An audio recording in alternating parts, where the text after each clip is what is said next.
Hello, how you doing? I'm Craig Parkinson. You are listening to the Two Shot Podcast. Sit yourself down, pop the kettle on. We're going to have a nice old chat. Who's it with this week? I'm going to tell you right now.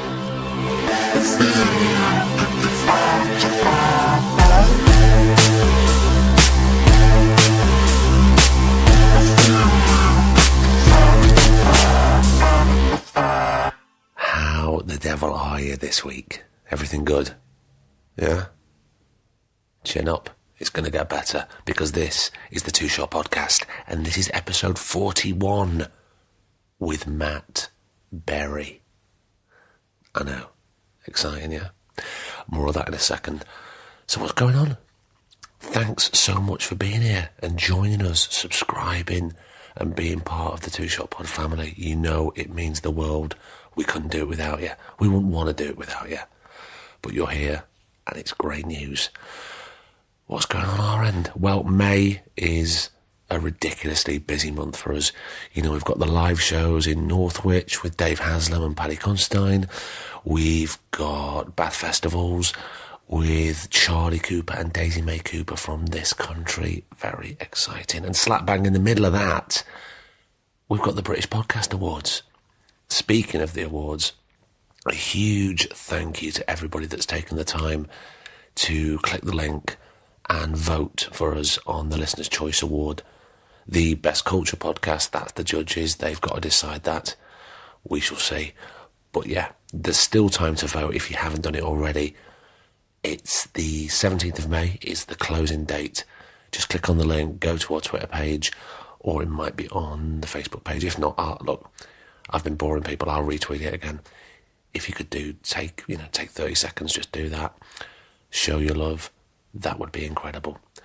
So what else has been going on? So last Saturday, I was invited to Cheltenham Poetry Festival to introduce a brilliant Salford poet. If you don't know, it's called J.B. Barrington. And heads up, he is going to be coming on the podcast in, I think, June, depending on dates. It's always dependent on dates. But yeah, we're going to get him on. And they asked me to do a little intro for him. I said hopefully some nice things. He's a force. I really love his work. And as I was writing a little intro for him, I found something, a little piece, and I read it out to the audience, and it seemed to connect with them. So what I thought I'd do is I'll read it to you now. It's very short, don't fast forward. It seemed to be very apt for what we do on the podcast, so I'm going to read it to you now. Go into the arts. I'm not kidding. The arts are not a way to make a living. They are a very human way of making life more bearable. Practicing an art, no matter how well or badly, is a way to make your soul grow, for heaven's sake. Sing in the shower, dance to the radio, tell stories, write a poem to a friend, even a lousy poem. Do it as well as you possibly can. You will get an enormous reward. You will have created something. That's it. It's pretty good, isn't it? Anyway, this is episode 41 with Matt Berry. Me and Matt have been talking for quite a while, trying to organise dates. As I've said, it's always about dates with everybody, but we've managed to sort it. And here it is. It was the hottest day of the year so far in Soho. We met up with Matt. We had some ice-cold drinks. We cooled down. And now I do have to say, myself and producer Griff just want to apologise because it was so busy and so hot. There's some sort of outside noise, little bits of talking, but hopefully after 10 or 15 minutes or so, your ears will adjust and you'll kind of block it out and listen to the smooth sounds of Mr. Matt Berry. Enjoy, and I'll see you at the end.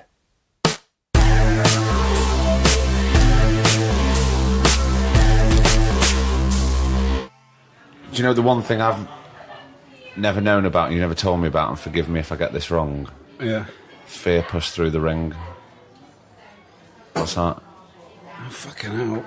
Am I going back? I'm going back too much? It's fine. Exorcist. Oh, God. What is that? Was, yeah, I think I got kicked out for that. That was the thing that I believe it was... You might have got sacked. Yeah, I did. Yeah, that was in between temping and just before the London Dungeon. Well, not just before, a few years before the London Dungeon. I started off as a runner on one of those computer games shows. Games, whatever. I can't even remember what this fucking... But the... Was that a Channel 4 thing? I think it was Sky. Right. It wasn't even that. And, Be Sky B. Before Sky. Yeah, I think it was, yeah. And, so I was just a runner. And then, I don't know, they kind of drafted me in to do these... If there's like a new... I mean, because I knew nothing. I still don't know anything about computer games. I've got no interest in any of that at all. No. But if there was, like a new sort of product or whatever, they got me to do sort of pieces to camera, sort of saying this is the new, and I didn't know, I think it's because I didn't know what I was talking about. And then that kind of led to me doing something every week, which led to me I had the idea of doing something involving The Exorcist. I mean, it was someone's product, and then I called it Fear Pushed Through the Ring. It wasn't called that. And they got the arsehole, and then that was it. I was out. I was kicked out for that. But did they give you free range to say, sort of do whatever you want? Kind of, which was... Yeah, but they didn't really kind of sort of check up on what we were doing, until it was a bit too late, which is what basically happened with that. But I honestly had totally forgotten about that. Oh, really? Until you brought that up, yeah. I was trying to find an in to our conversation, and I thought, in all our years of friendship, I didn't know about that. So I thought, well, I got fired from lots of jobs. I mean, that was just one of many. For doing things like that? Well, I've told this story shitloads of times, but the... Well, don't tell it now. No. Don't tell it again. I'm joking.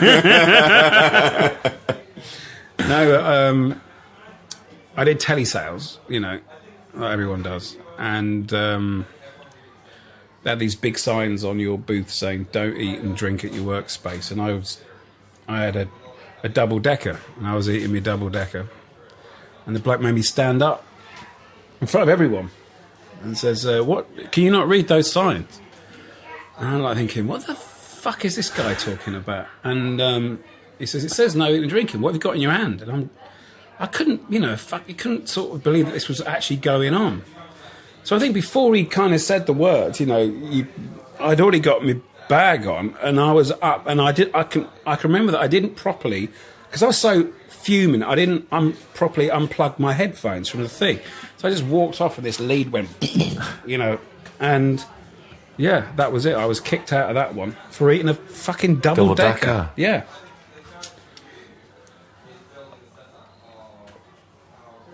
What was school like growing up? We are going back now. We're going way back. Way back. It was all right. It was... Did you enjoy it? Not particularly. I like bits of it. Seeing my mates was the best thing.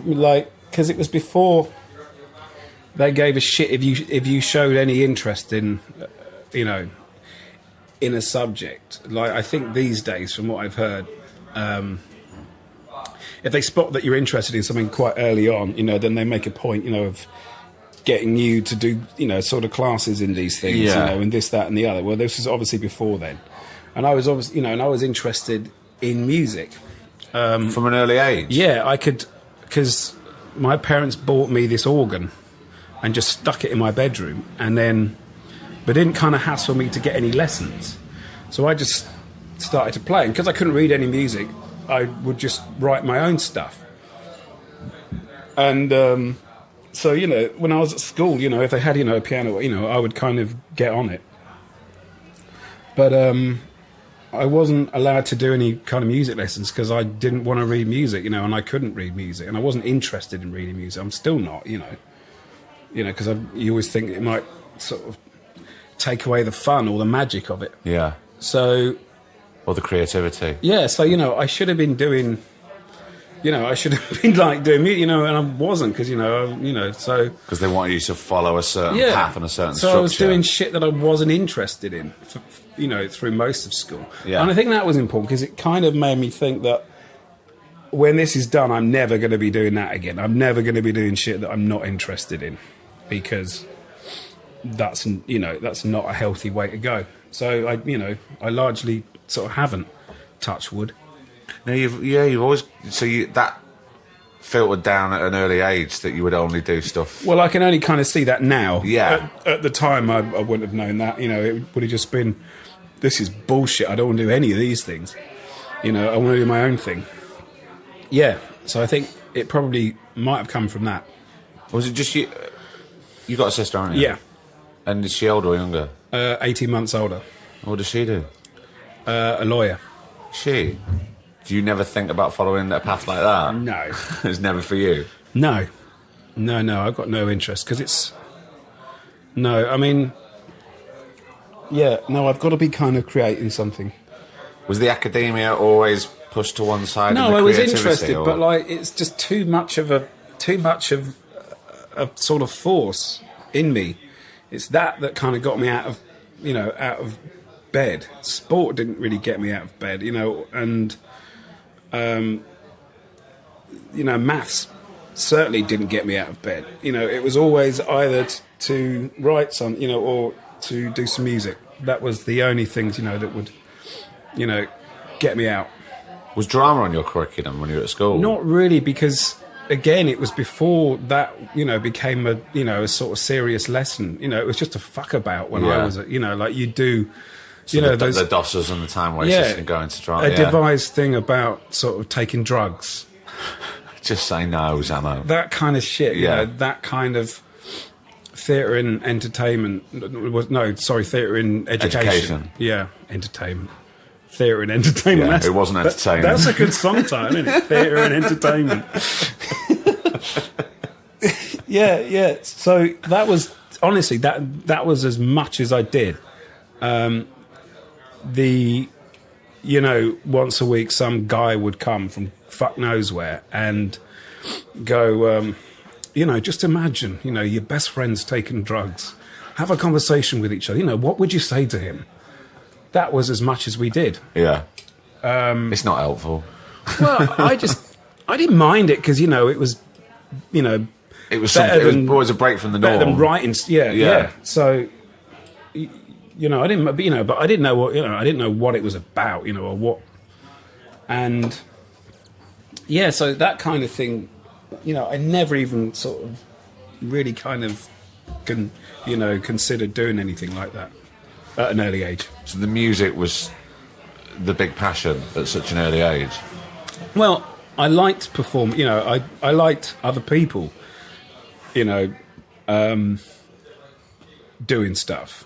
But, I never really thought about myself doing anything, kind of putting yourself into the spotlight type of thing. You never, not really, no.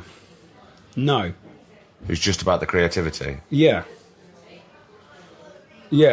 I mean, the biggest thing was my mum got me Tubular Bells for a 15th birthday or something, or it could even be like 14. And then I remember reading the back of that, and then I looked into it, and he was 17 when he made that. 18. Was he? Yeah. And obviously being sort of 14, I only had a few years to go. And I'm thinking, fucking hell, if he can do that, then I need to sort it out. And fast. Yeah. Yeah, and that was it. That was a big old thing.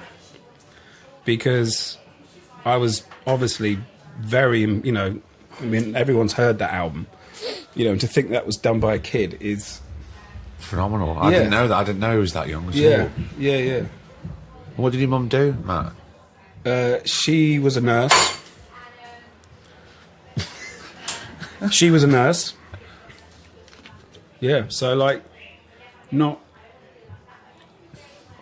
My parents had very normal jobs. And your dad, what did he do? He worked for. He did a bunch of different things. When we were really young, he was a taxi driver. And then... This isn't in London, though, is it? No. Where is it? Bedford. Bedford. Yeah. So, and then he worked for a company that sold... I think it was machinery to tighten nuts and bolts or something. Stuff that he understood. I mean, it's basically cars. Yeah. Were always his thing. Cars were his thing, So, yeah, so they, kind of normal stuff. Where do you think the creativity came from? Or more importantly, it didn't come from specifically them. The musical? Yeah, it didn't come from them because I've told this as well, but they had one album and one tape basically between them. One was Strauss waltzes that I think they got free with something. The tape was my dad's, and it was funny cricket commentary throughout the ages. Those were the only fucking things they had. So the music side of it was definitely not from them. Wow. That's unbelievable. I know. But my parents were the same. They maybe had like three tapes. Yeah. That they would very rarely play. Yeah, I mean... The radio would always be BBC Radio Lancashire. Today, Right. A local news and stuff that you need to know when actually you really don't. No, because it's crazy, because they're probably the same age as... My parents, probably, the same age as yours. Born in that golden... I mean, it is... people going about, you just kind of sort of glorify the past, when the future, when the sort of present is duff. Yeah. And I understand that, but I honestly think, that they were, in terms of, sort of music, well, I think it's been, you could kind of safely say that was the golden time, that was, the birth of rock and roll, you had, I don't need to say, you had everything. Yeah. And yet my parents had no records. And probably no interest. No. It's... Mine neither, but I can't even dream of not having music in the house nowadays. The first thing I do in the morning, before I put the kettle on, is put the radio on. And it's on all day. If I've been working on something and I haven't got it right, and then I have the idea sort of during the night, I just get up and go in, like, totally naked, mostly, and and fire it all up and then just do what I've got to do. So it's the first thing, before I've done anything. And so, even before I've kind of woken up, there's music going on. Yeah. So, I mean, like you, I couldn't, it would be a very bleak place. Yeah, but it lifts everything, and I learn so much all the time. And Yeah. it's funny because and I've never done this to my son. I've never forced anything on him at all. And because we don't have a television, he watches, he goes to the cinema, and he does watch things, at a weekend and stuff, but it's not on constantly. It's not there. No, totally. All the time. But he's got into soundtracks of films. Oh, brilliant. All totally organic from him. Yeah. His passion. He loves John Williams and he loves Hans Zimmer. Yeah. And the thing is, I used to collect movie soundtracks on vinyl as a kid, but I've never forced that on him. It's weird that it's just happened. And I think that's because there's... Well, kids do like that sort of thing, don't they? They like very kind of sort of dramatic things in music. Plays with their imagination. And it's like War of the Worlds was big with every kid, God, I loved War of the Worlds. Yeah, I mean, every kid did, because it did that thing where it was always exciting. I mean, there's an album that doesn't move much sort of dynamic-wise, but, as a kid, a sort of headphone experience, it's the most exciting thing going. Yeah. There's a sound you've never heard before. There's this, that, when the orchestra comes in, you almost shit yourself. All it is otherworldly, isn't it? They kind of got that really right. Yeah. And sort of movie sound, for a little kid. I mean, I can totally understand why he's into it. I know. And he's really, I took him to the Royal Albert Hall, because it was like sort of John Williams kind of retrospective with the orchestra, and he was glued. And it's really hard for him to sit still because of his dyspraxia. Kind of, he was always fucking like on the move, and he just loved it. Yeah. And to see that in a child, it's the best thing in the world.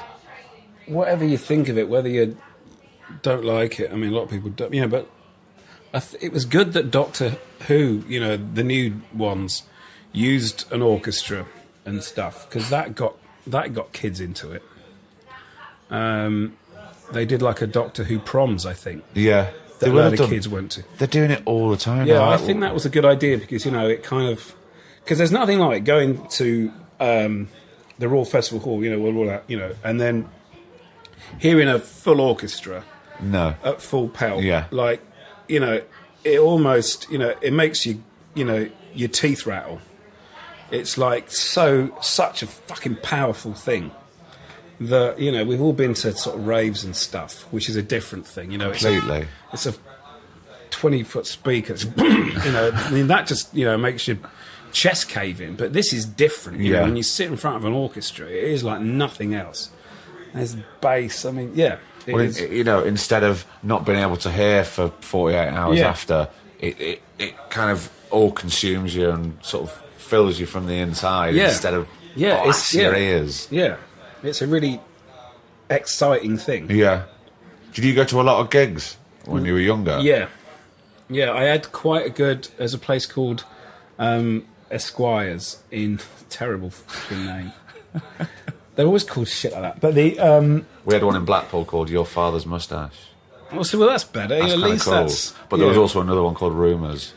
That's terrible, isn't it? Rumours. Rumours. And it used We're going tonight. We're going tonight, Greg. Rumours. I see it, Rumours. And there used to be a rumour that you go to Rumours if you're a younger man, because that's where the older ladies hang out. Oh, God, there was always that. Really nasty stuff. There was always that. It's Blackpool. We had that, but every town had that, though, didn't they? If you go on a Thursday night, there's a lot of... You're guaranteed. God, we've gone right off pace now, haven't we? Yeah, but the... Let's go back to gigs. Yeah, Esquires. Esquires. Yeah, that was... But it was... It still is.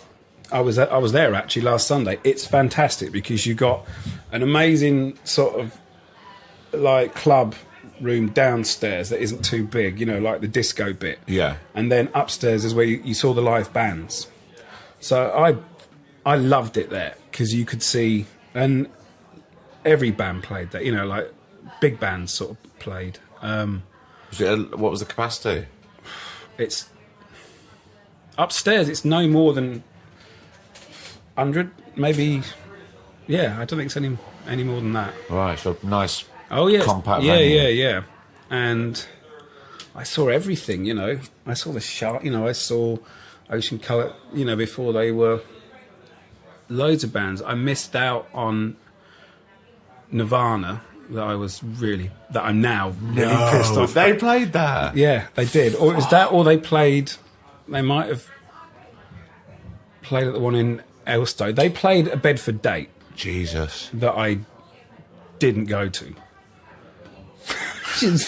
Constantly kicking yourself for years. Yeah, but it's funny because Smells Like Teen Spirit was introduced in that disco. So this is like, the bloke that used to do the disco there was called Paul or Phil. He was amazing, and he had record. He sort of had the things spinning before they were out and stuff. Yeah.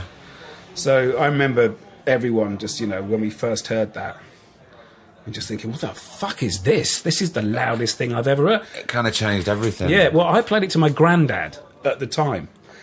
I said, what do you think of this? And I played him Smells Like Teen Spirit, and he said, that sounds like someone dragging chains. That's what he said. I know. He hadn't had anything like it either, and it was, I can kind of, sort of remember where I was, and that was being played week after week. I was thinking, why is he playing this weird song? And then it was like, this is brilliant. Yeah. This thing is fucking brilliant. Yeah. And I mean, those, if you're in a little town and you've got a really good sort of music scene, it's, you know, there's nothing like it. No. If you haven't, I think that's a real shame. Well, just get to London, I suppose. Or get to your nearest, you know, Manchester's doing great stuff at the moment for small venues, but... No, sure, yeah. Go to your nearest Go to your big nearest, town. yeah. Yeah, But yeah. I mean, I remember it was quite difficult in Blackpool, like when I was, not that it's about me, but as soon as we're talking about music, because it was when the dance scene was really, like the rave, it was really mega popular, and I just wasn't into all that bollocks. But there was one club called Jenks Bar, proper grime, sticky carpets, the usual, and it was there on a Friday night, and that's where, you know, your few hundred would go, and that's where I first heard Smells Like Teen Spirit, and everybody stopped, then they just kind of raced and was smashing about on the dance floor. Yeah, because it was up against, it was in the same chart and being played at the same time as Pump Up the Jam, you know, all that shit that was on Radio 1 at the time, the Pump Up the Jam, dum dum dum dum dum dum, yeah, Peace in the Valley and all that kind of stuff. Peace in the Valley. All that, and which I also hated. Yeah. I was thinking, this is because, I mean, Radio 1 was fucking horrendous then, because you had that mixed with some late Genesis, you know, and sort of solo Sting, stuff that I really didn't want to fucking listen to at all. And, you know, so then when the grunge thing, you know, and the guitar thing kind of happened, it really did poke out, because it was up against bullshit. Yeah. And, you know, really kind of cynically bad, you know, sort of music. And these were people making music, and you felt that there was a need to make this music. They had to do it. Yeah. Well, it was a band for a start. Yeah. And that was, you know, I was all for that. It wasn't some guy just behind some sort of that's technology what pushing a button.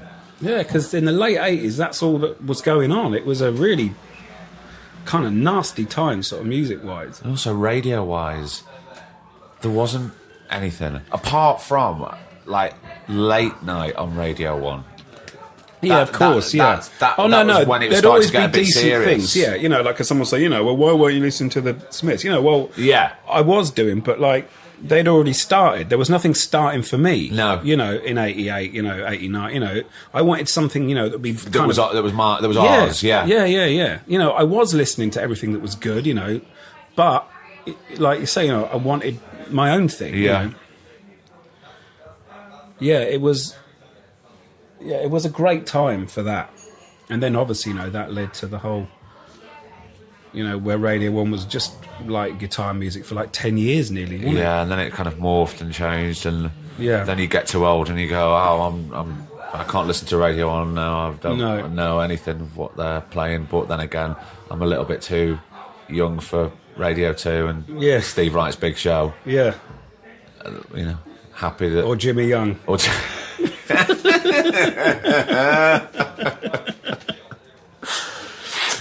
After school, what happened? What was did you have any sort of focus or plan? Yeah, because the thing that I got into where I didn't need to master any kind of theory as such was painting. So that I kind of discovered just before sixth form. And how did you discover that? Because it's such a skill. I always think, I remember doing art at school and going... Well, it was acrylic paint was a big deal because it was cheap. And I discovered acrylic paint and was like, I don't have to wait for this to fucking dry like the oils. I can get... Because, you know, I've got a very short attention span. If it's a bit of music, I kind of need to do it within the half hour. Otherwise, you know, it might go. Yeah. And it's the same, you know, with like painting for me. So this stuff was sort of perfect because it could dry real quick, which meant that I could go, if it didn't work out, I could move on to something else, you know, or, you know, it was done and dusted. So that that was a big part of it. And, you know, sort of from that I did A-level art and then found out, you know, and then that's it, you know, went to university. Did the art and did you feel that the art and the music kind of worked in tandem with each other Absolutely. for your sort of release. Yeah, completely. Well, for me, they were the same. They were in the same part of the brain, you know. Like it's all sort of imagery and kind of colours. Whether it's doing a song or painting. And that was university. What did you? Did art. Art. Yeah, it was great. It was. Was the art overtaking the music at any point? They were sort of running at the same time. Right.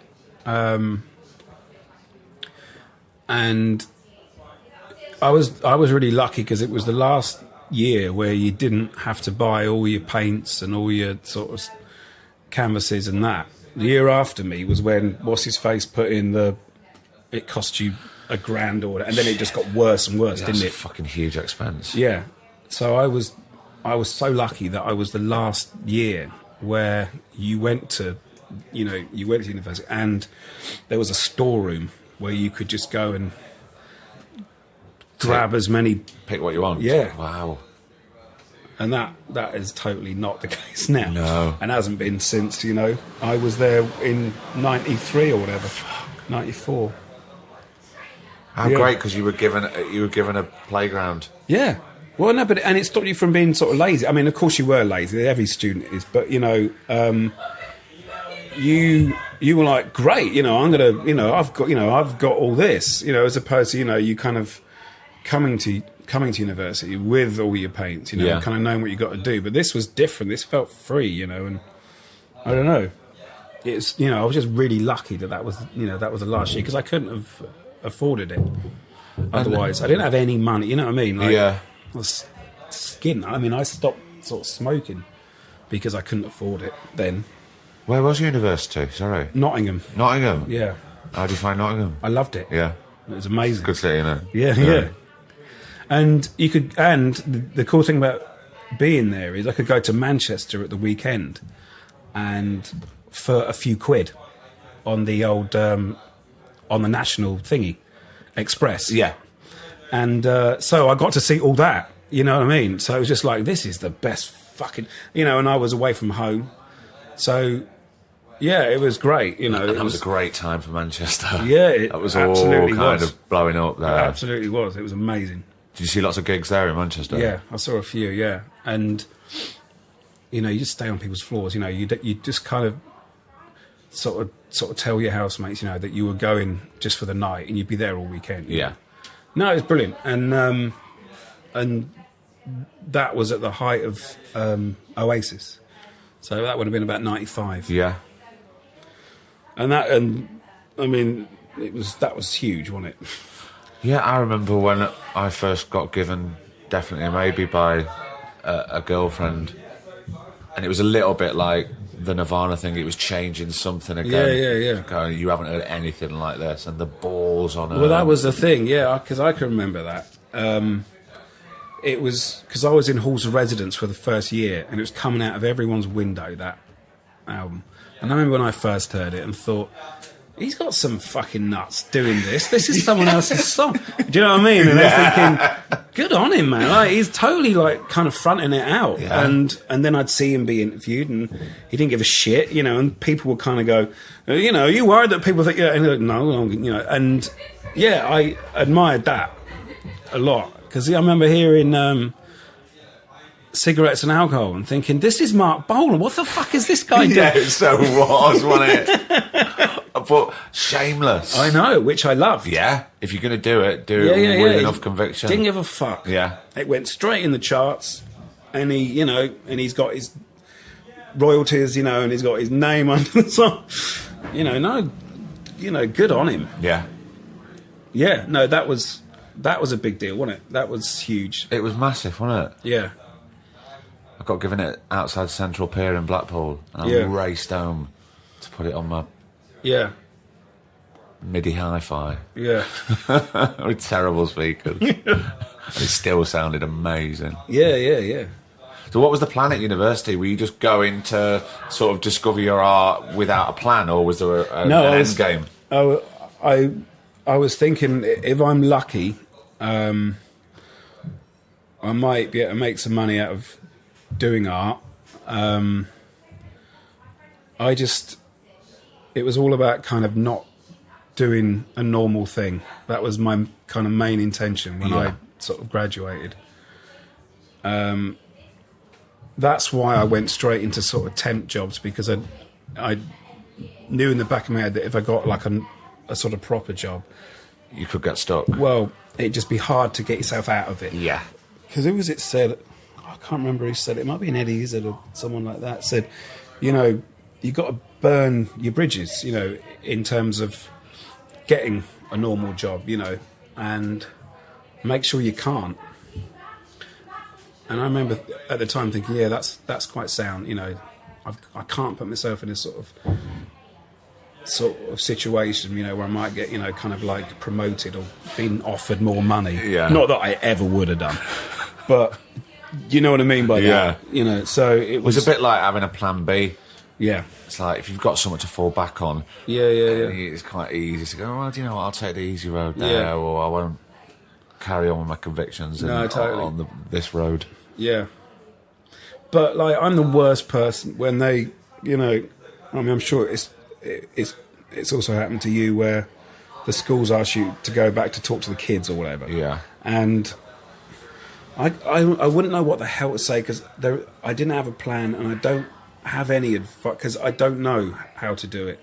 It's just, you know, I ended up doing it. I kind of drifted into it. I didn't, at age 15, go, I'm going to, you know, be doing comedy. I'm going to be, because I wouldn't have done, because I didn't even consider it. Even at 23, 25, I'd never thought about doing comedy.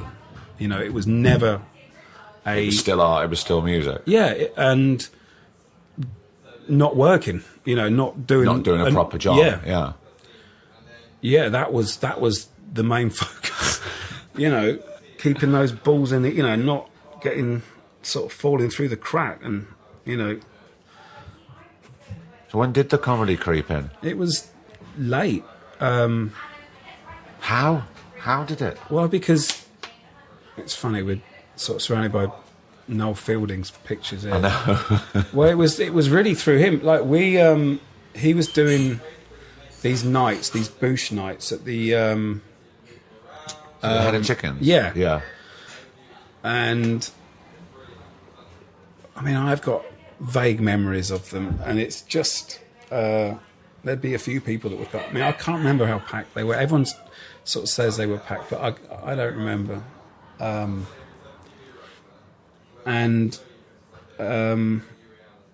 You know, and I was like doing, I kind of was doing sort of songs, and then because their thing was a comedy thing, I kind of adapted the songs to be, you know, more kind of sort of performance and stupid, really, and odd and sort of jarring. That was the thing. To fit in with their style? Well, no, not to fit in with something, but it was... All I was interested in is, like, they're thinking they're seeing some Ernest Young, you know, sort of singer-songwriter, and then he'll spin it on his head. Yeah. And that was what I was interested in, and that was where it all started from. And Noel, to his credit, you know, and I'll always, you know, be indebted to him for this. You know, he gave me the stage, you know, in order to, you know, to sort of do that. And for those early things, you know, I used to kind of come on and sing these songs that would then go odd, and I would, you know, sort of kind of pretend to commit, you know, like take a load of pills and stuff. And, you know, like stuff that I thought, you know, might be interesting if I was to be watching it. Yeah. And it just went from there. But you got a taste for it? Well, it was interesting. That was the thing. And while I was kind of sort of creating it, you know, and sort of coming up with things, it was interesting. Yeah. It didn't always work, but, you know, these things don't when you do live stuff. They don't. You know, that's kind of a great way, because only then can you learn and discover something new. And it just so happened that Matt Holness and Iowadi were Richard were in the audience, and they were kind of putting together the Dark Place TV thing. They'd won the Edinburgh thing, which I wasn't involved with, And, you know, they were thinking about, you know, what they might do, you know, for the TV. And they had an idea for a Spanish doctor. And they, you know, and then that was it. I was in that. And I hadn't done anything before that, you know. The only sort of thing I'd done was work in the London Dungeon. In terms of performance and jokes. We need to go back a bit. Because how did you end up from temping to the London Dungeon? Because I had a mate who was doing it. And he said, this is a great laugh.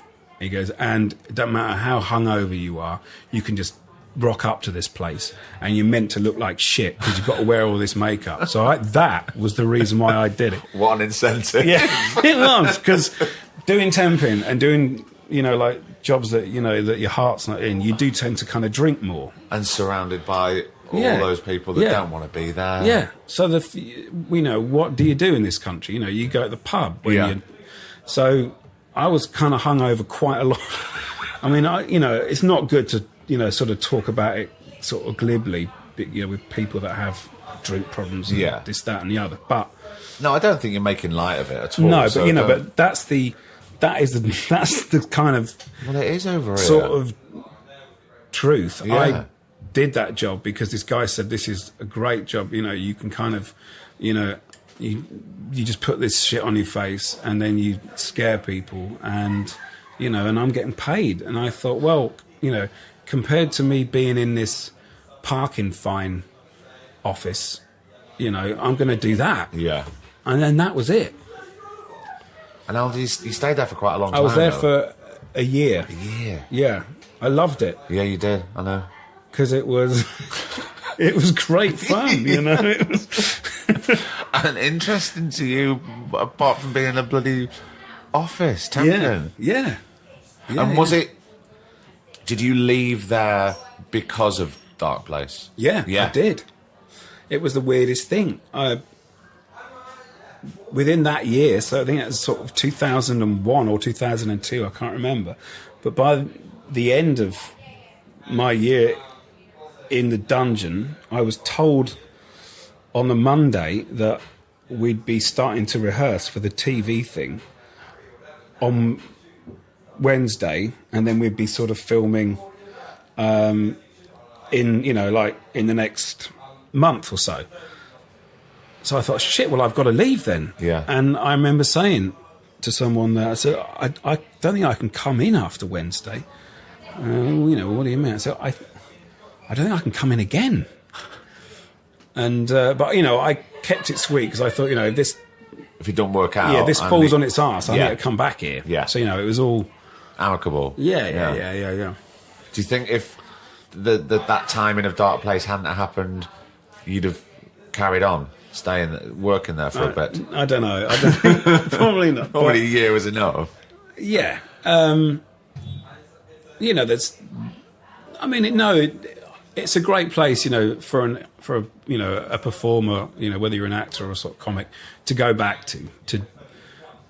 I mean, like, it was really useful in terms of timing and things. You know, you could kind of sort of try jokes out. On the public, and yeah, you know, it was really useful for that. You know, and you got your timing right because you had to. And you were doing... Otherwise it wouldn't work. Yeah. They'd just stare back at you. You know, you'd feel like a dickhead. And they'd be... You know, you'd be doing, you know, dozens of shows a day. So if you hadn't got your timing right after that, you know, then... There's something wrong. There's something wrong with you. Yeah, you should be doing something else. But, you know, it was great practice for that. You know, if I thought something, you know, I kind of slip it in. You could just do it? Yeah. Yeah, they didn't keep tabs on you when I was there. It's not like now where there's a script that everyone has to do because it's been... Oh, is there? It's all been changed? Yeah. So I was like doing this, you know, all this kind of stuff, you know. Yeah.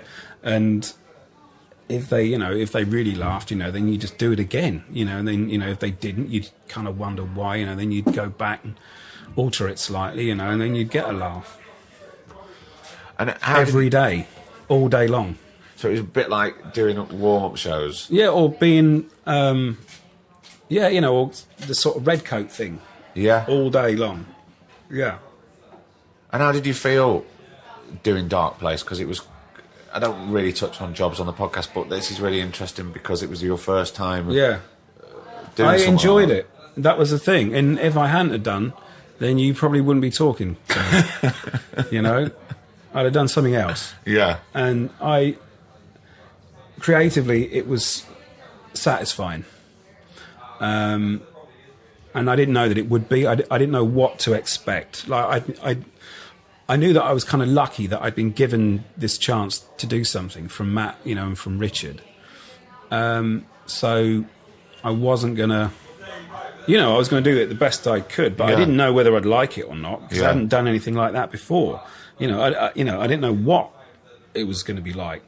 Sometimes it's so nice going in with no expectations, though. Well, I mean, I had no expectation. I had no experience. You know, I had nothing up my sleeve.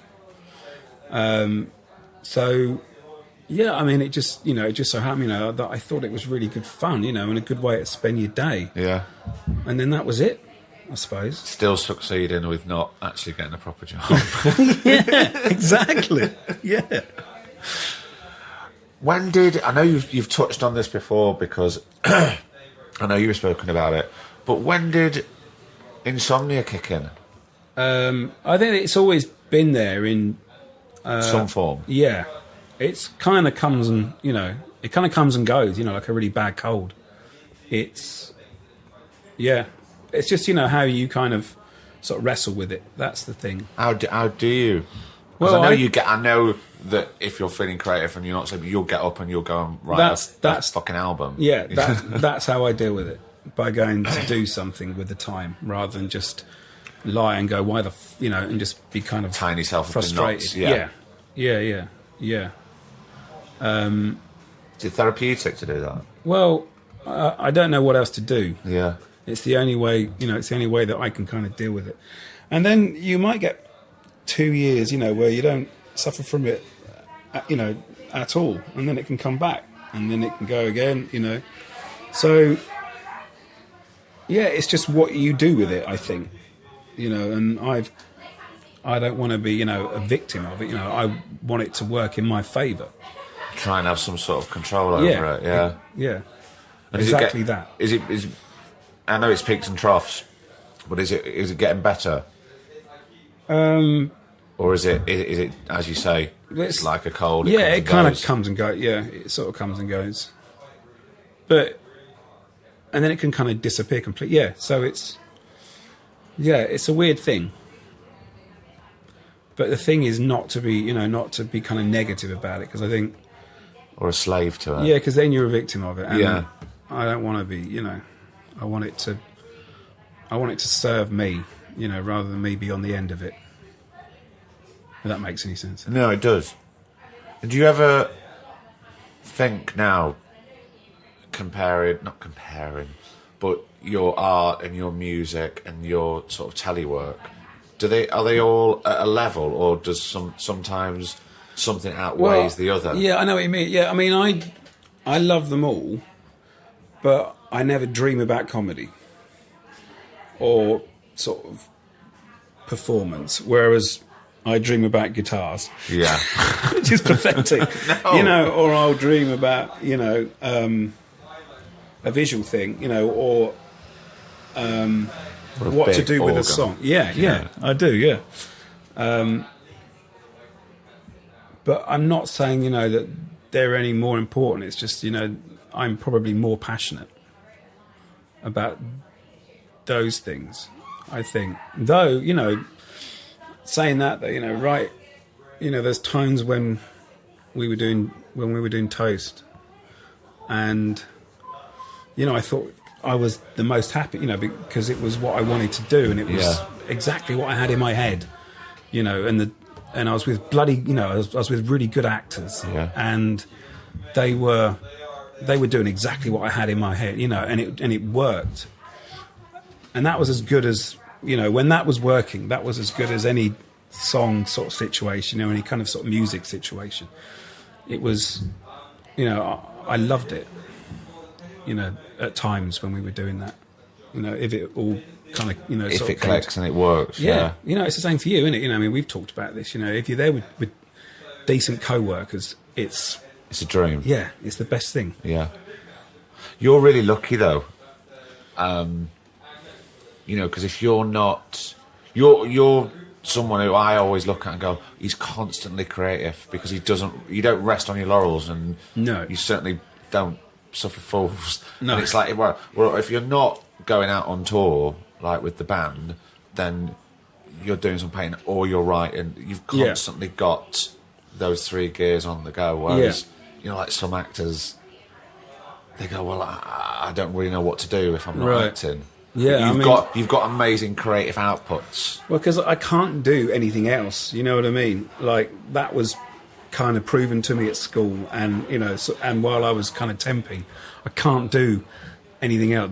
Those are the only things I can do. Yeah, and I love doing them. You know what I mean? You know, they keep me sort of driven. You know, I'm